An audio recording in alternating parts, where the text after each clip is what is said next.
IAS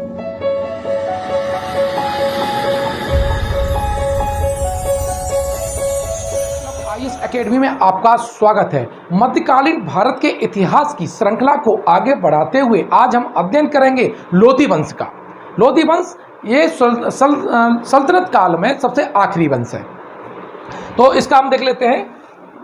Lodhi वंश, लोधी वंश का जो शासन है ये 1451 ईस्वी से लेकर के बच्चों कहाँ तक है, 1526 ईस्वी तक है। कब तक है शासन? 1526 ईस्वी तक है। 1526 में क्या होगा कि बाबर आएगा और यहाँ इस वंश के अंतिम शासक इब्राहिम लोदी को पराजित कर देगा पानीपत के पहले युद्ध में। तो हम आज देख लेते हैं कि इस लोधी वंश में कौन कौन से शासक हुए, इनका राजत्व का सिद्धांत क्या था। तो लोधी वंश है, सबसे पहले ये अफगानी वंश है। इससे पहले जो भी वंश थे सल्तनत काल में वो कैसे थे, वो सारे के सारे तुर्की थे, लेकिन ये कैसा है, अफगानी वंश है। जो लोधी थे, ये जो लोधी हैं, ये अफगानिस्तान में एक गिलजाई कबीला था। अफगानिस्तान में कौन सा कबीला है? अफगानिस्तान में गिलजाई कबीला। गिलजाई कबीला, ये कई बार क्वेश्चन आया है कि किस कबीले से थे, तो गिलजाई कबीला था इनका। और इस गिलजाई कबीले से क्या हुआ, इसी की एक शाखा थी साहू खेल। साहू खेल क्या थी? शाखा थी। और इसी शाखा से ये लोधी लोग इसी वंश से थे। साहू खेल शाखा से लोधी शासक थे। इस वंश का पहला जो शासक है वो है बहलोल लोधी। कौन सा शासक है? पहला शासक है वो है बहलोल लोधी। और इसका जो शासनकाल रहा 1451 ईस्वी से लेकर के 1489 ईस्वी तक।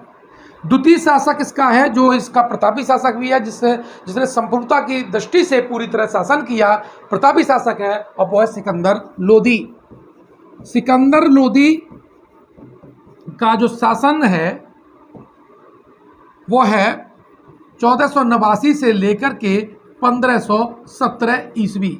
और इस वंश का अंतिम शासक, तीन ही शासक हुए हैं, और वो है इब्राहिम लोदी। अंतिम शासक इब्राहिम लोदी, जिसको बाबर पराजित कर देगा पानीपत के प्रथम युद्ध में। इसका शासनकाल है 1517 से लेकर के 1526 में। ठीक है, तो 1526 में पानीपत का पहला युद्ध होगा और उसमें बाबर इसको पराजित कर देता है। हम बारी बारी की दृष्टि से इन तीनों जो शासक हैं उसका हम अध्ययन करेंगे, और साथ ही अध्ययन करेंगे इससे कौन कौन से क्वेश्चन अब तक उत्तर प्रदेश लोक सेवा आयोग समीक्षा अधिकारी में पूछे गए हैं। तो देखिए, पहला जो क्वेश्चन, जो पहला हमारा जो है वो है बहलोल लोधी। क्या है? बहलोल लोधी। और इसका शासन मैंने बताया था आपका 1451 ईस्वी से लेकर के 1489 ईस्वी तक। ये चूंकि थोड़ा कमज़ोर था और उसने देख लिया था कि जो तुर्क हैं वो इसके शासन को ज़्यादा नहीं चलने देंगे या उसके शासन पर कठिनाई उत्पन्न करेंगे। इसीलिए इसने जो अपना जो राजत्व का सिद्धांत था उसमें थोड़ा बदलाव किया और वो बनाया उसने कुलीन तंत्र। क्या बनाया? कुलीन तंत्र बनाया। यानी एक जगह पर ये यहाँ बैठता था और बाकी सब लोग यहाँ बैठते थे, यानी एक ही कालीन पर ये लोग बैठते थे। ये सिंहासन पर नहीं बैठता था। बहलोल लोधी सिंहासन पर नहीं बैठता था। बहुत बार क्वेश्चन आ जाता है कि कौन सा सुल्तान था जो केवल कालीन पर बैठता था। ये इसलिए क्योंकि वो अपने लोगों को सपोर्ट लेना चाहता था। तो उसने कहा कि सभी अफगानियों को उसने बुलाया, आइए भारत को शासन करिए। अमीरों में उसको शामिल किया। तो जब ये कभी कभी क्या दिक्कत होती थी, कोई अमीर जब इससे नाराज़ हो जाता था तो ये उनके घर पे भी चला जाता था, अपनी पगड़ी उतार के रख देता था उनके सामने कि भाई देखो, आप मुझे सुल्तान के पद से चाहे हटा दो, लेकिन एकता के साथ आप हम लोग यहाँ शासन करें। तो इसका जो शासन है पूरा क्या माना गया है? कुलीन तंत्र माना गया है। या यह कहिए इसको समता मूलक परिषद थी। इसकी जो अमीरों की परिषद थी वो कैसी थी? समता मूलक परिषद थी। यह भी क्वेश्चन आता है कि किस सुल्तान का जो शासन काल है वो कुलीन तंत्र पर आधारित था। बहलोल लोधी के बारे में एक और महत्वपूर्ण जो आती है कि जब इसका जो जन्म हुआ था वो सीजेरियन पद्धति से हुआ, यानी माता का पेट का ऑपरेशन करने के बाद इसको जन्म हुआ था। तो दो शासक हैं, एक तो बिंदुसार एंशियंट हिस्ट्री में बिंदुसार और मिडाइवल हिस्ट्री में आपका बहलोल लोदी। ये दो ऐसे शासक हैं जिनका जन्म किससे हुआ है? इनका जन्म सीजेरियन पद्धति से हुआ है। सीजेरियन यानी ऑपरेशन के द्वारा ये बच्चों इन्होंने जन्म लिया था। यह भी क्वेश्चन पूछ सकता है आपसे, रेयर क्वेश्चन बनाए कि कौन से शासक सीजेरियन पद्धति से जन्म लिए हैं। तो एंशिएंट हिस्ट्री में बिंदुसार और दूसरे में आपका बहलोल लोदी है। अब इसके शासनकाल में हम देख लेते हैं कि इसने जो जौनपुर है, जौनपुर, और जौनपुर में उस वक्त सरकी वंश का शासन था, सरकी वंश, और सरकी वंश का शासक था हुसैन शाह सरकी। कौन था? हुसैन शाह सरकी।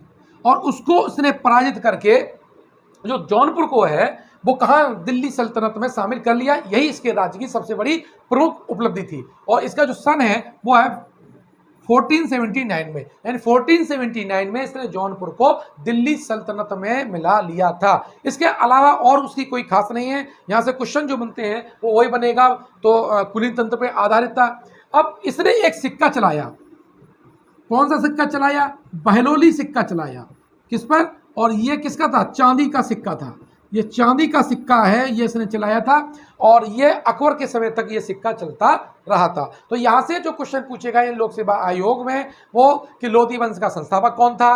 दूसरा क्वेश्चन ये पूछा गया है कि ये किस शाखा से था, यानी साहूखेल से था, यानी गिलजाई कबीले की साहूखेल से। दूसरा यह पूछा गया था कि सुल्तान ने अपना जो राजत्व का सिद्धांत कुलीन तंत्र पर आधारित बनाया था। तीसरा क्वेश्चन ये पूछा गया, तभी आपका आंसर बहलोल लोधी हो जाएगा।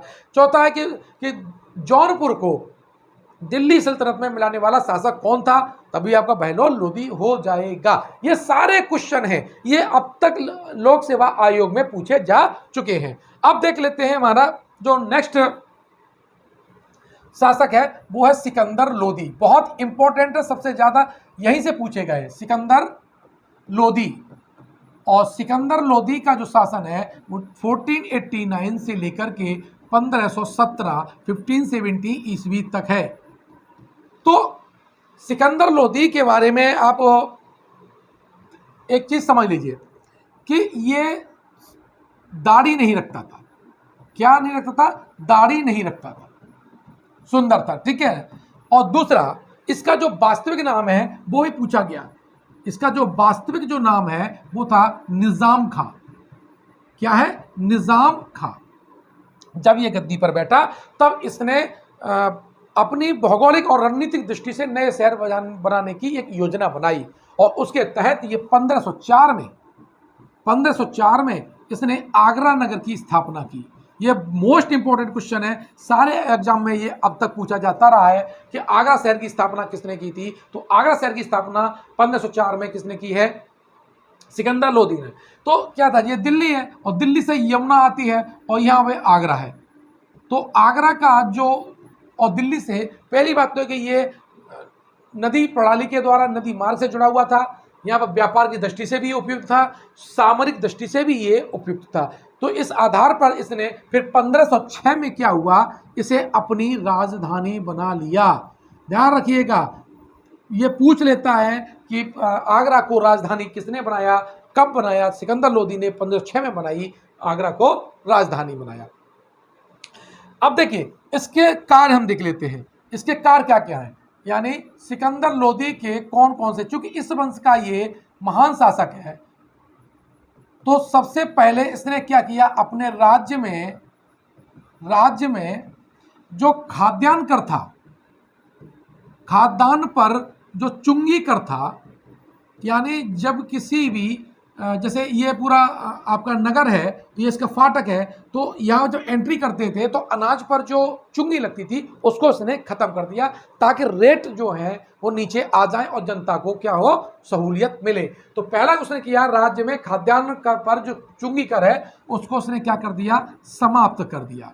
इस तरह से इसने अपनी जनता को क्या किया, अपने पास अपने पाले में करने की कोशिश की। दूसरा इसने ताजिया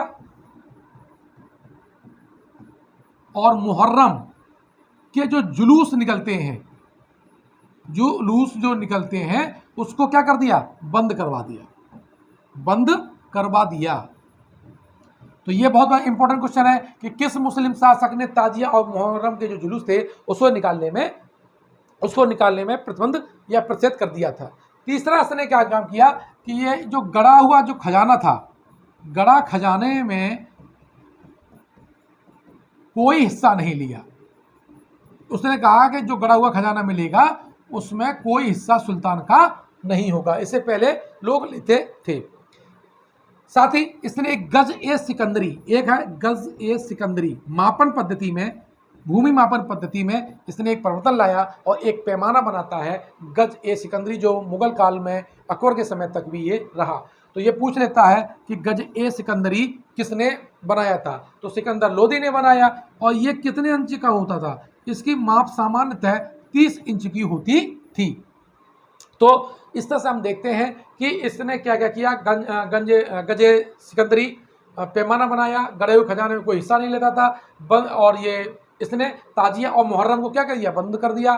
साथ ही राज्य में उसने खाद्यान्न पर चुंगी कर को समाप्त कर दिया। अब साहित्य की दृष्टि से देखें तो इसके काल में इसकी जो रुचियां थी वो कविता में, साहित्य में, संगीत में भी थी। तो एक इसका जो अमीर था मियाँ भुआ, तो मियाँ भुआ ने क्या किया, दिल्ली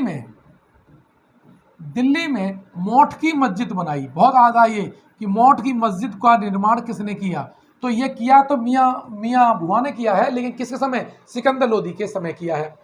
मियाँ भुआ ने ही क्या हुआ, जब नालंदा विश्वविद्यालय जब खत्म कर दिया बख्तियार खिलजी के द्वारा, तो उसमें चूंकि आयुर्विज्ञान की बहुत महत्वपूर्ण रिसर्च होती थी और उसमें पुस्तक थी, वही पुस्तकें कहाँ पहुंची, तिब्बत में पहुंची।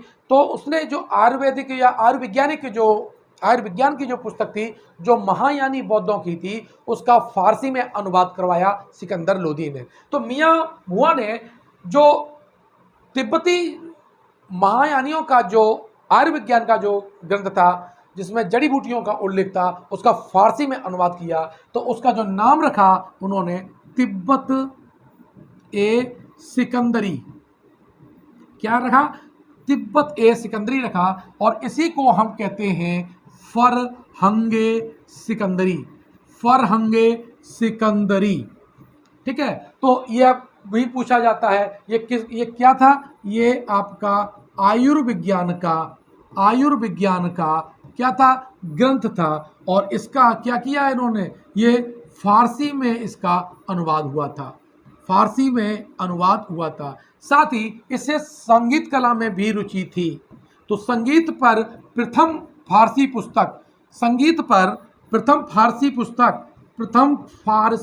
पुस्तक जो लिखी वो थी लज्जत ए सिकंदरी। बहुत इंपॉर्टेंट है कि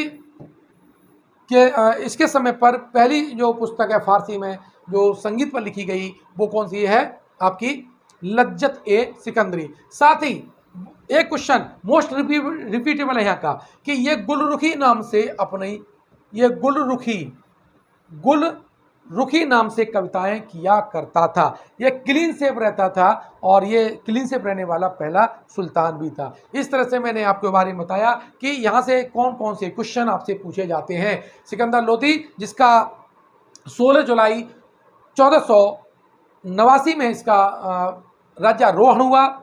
इसने 1504 में आगरा नगर की स्थापना की, 1506 में उसको आगरा को राजधानी बनाया।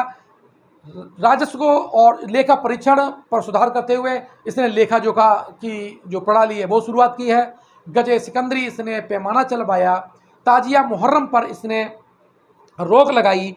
साथ ही इसके समय फारसी में संगीत का एक ग्रंथ लिखा गया जिसे लज्जत ए सिकंदरी कहते हैं। आयुर्विज्ञान का ट्रांसलेशन हुआ जिसे हम कहते हैं फरहंगे सिकंदरी। इससे ये बहुत महत्वपूर्ण क्वेश्चन थे जो लोक सेवा आयोग में पूछे गए हैं। राजधानी वाला पार्ट बहुत अच्छी तरह से समझ लीजिएगा। मोठ की मस्जिद भी इसके समय पर मियाँ भुआ ने दिल्ली में बनाई थी, ये भी कई बार क्वेश्चन पूछा गया है। अब क्वेश्चन पे देख लेते हैं। इसके बाद बैठा शासन पर इब्राहिम लोदी। इब्राहिम लोदी क्या है, इसका समय 1517 से लेकर के 1526 तक ईस्वी तक है।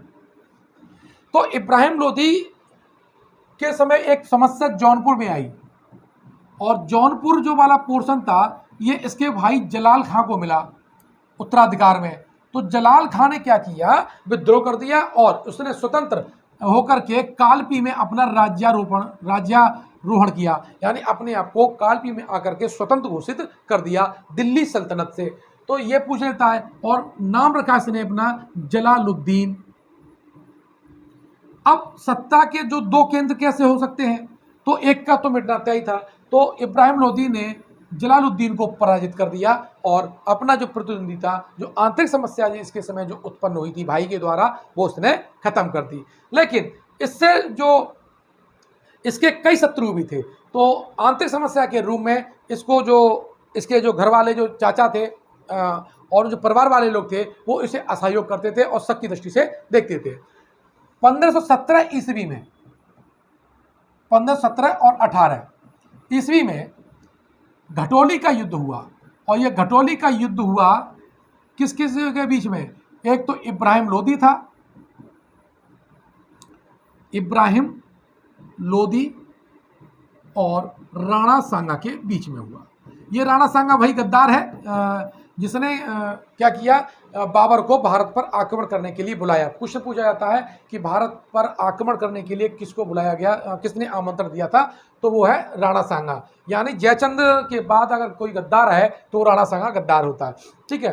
तो इस घटोली के युद्ध में क्या हुआ, राणा सांगा जीत जाता है। वैसे ये इस युद्ध का कोई निर्णय नहीं हुआ, ये अपने वापस चला जाता है और राणा सांगा अपने वापस चला जाता है। लेकिन जब आप क्वेश्चन पूछा जाए कि कौन जीता, तो भैया सीधा राणा सांगा लगा देना कि आजकल तो इन्हीं की बारी बारी में है, इतिहास बदला जा चुका है। तो आज के हिस्टोरी मानते हैं कि राणा सांगा की विजय हुई, आप लगा दोगे राणा सांगा घटोली के युद्ध में जीत गया।